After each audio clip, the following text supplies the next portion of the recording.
Hi everybody, welcome to the review. It is 10:55 p.m. Finished watching the Michael Jackson biopic titled Michael, and there are spoilers, and because anyone who knows Michael Jackson knows his story. And if you like the content of my channel, please don't forget to hit the subscribe button below and spread the word to friends and family. And I do believe the Discord link at the end of the video or on my channel needs to be replaced, so I will be doing that after this review. Feel free to join my Discord if you're interested, and provide a like or a comment at the end of the video if you want as well. And without further ado, let's talk about Michael. I was born in 1981, so I was very much privileged to experience the Michael mania madness during the 80s, 90s, and even into the 2000s. And let me tell you, everything that those of the current generation who don't understand just how popular, famous Michael Jackson was and is, let me tell you this. As someone who grew up during that period, there was no one like him, and there would never be anyone like him. Yes, during the 80s, it was Michael Jackson, Prince, Madonna, Lionel Richie, Weird Al. Those five, oh yeah, and Cyndi Lauper, those six right there essentially personified the 80s atmosphere. But none of them came close to Michael, in my honest opinion. He just set the world on fire with his short films, music, fashion statements. I mean, everything about Michael personified what it meant to be cool. I would never forget. I was the kid that was doing the moonwalk. I was able to stand on my toes before I grew up and got a bit too big, obviously. I did 3 Michael Jackson tributes when I was in college.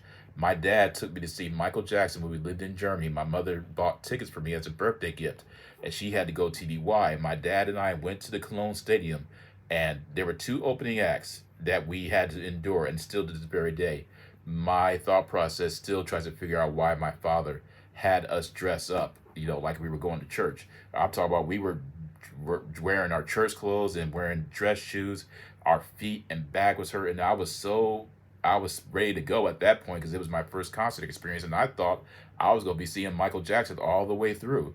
We were about to leave until it not. I mean, I'm not even joking. It was almost as if maybe a presence sensed that we were about to leave, because all of a sudden these bright lights started shining on the stage, and that explosion with Michael Jackson catapulted from underneath the stage, just standing there motionless for 2 or 3 minutes. And yes, there were people fainting, and there was just insanity all around.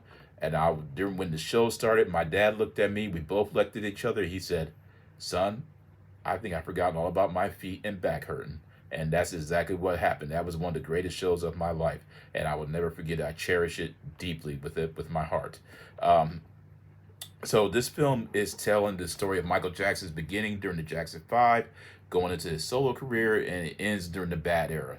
And there is a lot of misconceptions going around about how this film is not necessarily touching on the complicated topics of what made Michael Jackson such a unique, charismatic, and troubled figure. And there are moments in this film that are hard to watch. They do touch on some of the serious stuff that eventually became worldwide known.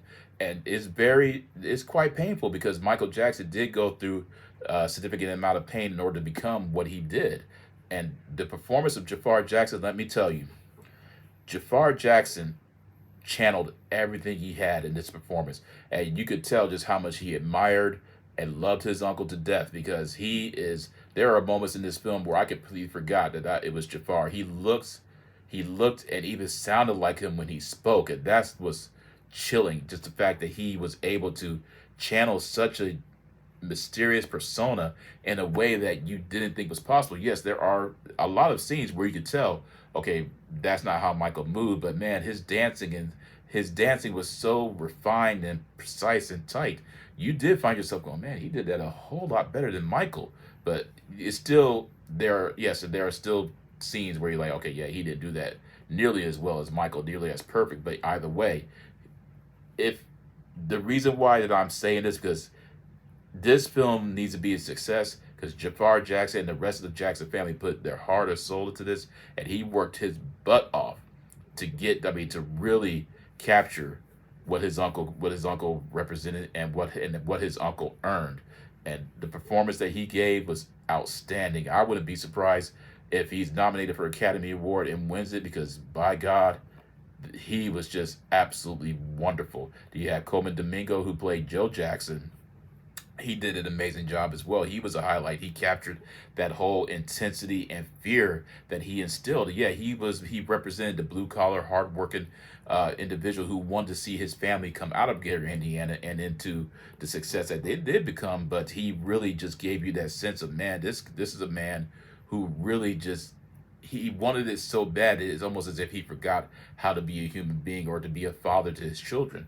And but at the same time, he knew he had a vision, he had a dream, and he pushed his children to become that. And Coleman Domingo did an amazing job. The makeup job that they did for him, it sounded a lot like Joe Jackson. So I mean, either way, everyone involved. It's essentially the story. It's essentially Jafar and Coleman Domingo's performance. And Jafar, like I said, I have to tell you this. Once again, I have to reiterate. I have to repeat myself. He was perfect. And the music, obviously, as well. We all went for the music. And the music just really brought back so many memories. You have people in there who would bob their head and tap their feet, singing during the movie as well. And even afterwards, after the film was over, everybody gave it a standing ovation. And it was Michael Jackson earned and deserves the the respect and adulation that he is receiving because God knows what he went through.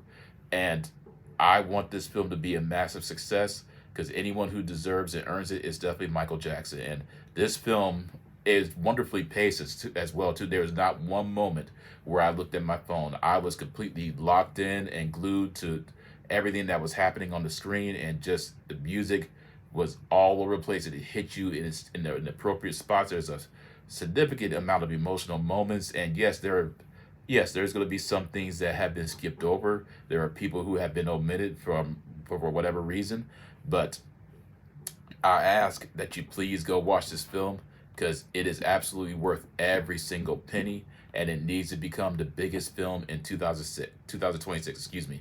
I highly recommend it. You cannot go wrong. It's great for the family too. And those of the current generation who hasn't experienced Michael Jackson, that don't understand his musical prowess and the dance and the short films, I ask that you please take your children to watch this because it's absolutely worth it. I enjoyed every single second, and I will be watching it again just for the overall music and the atmosphere and the performance of Jafar Jackson. It's absolutely outstanding, and I cannot recommend it enough. So at the end of the day, I'm going to give this film a 2 thumbs up, 10 out of 10. Highly recommend it. Let me know in the comment section what you thought about it if you have watched it, and provide a like or a comment at the end, and join my Discord. And if you hear from me again, take care and peace out.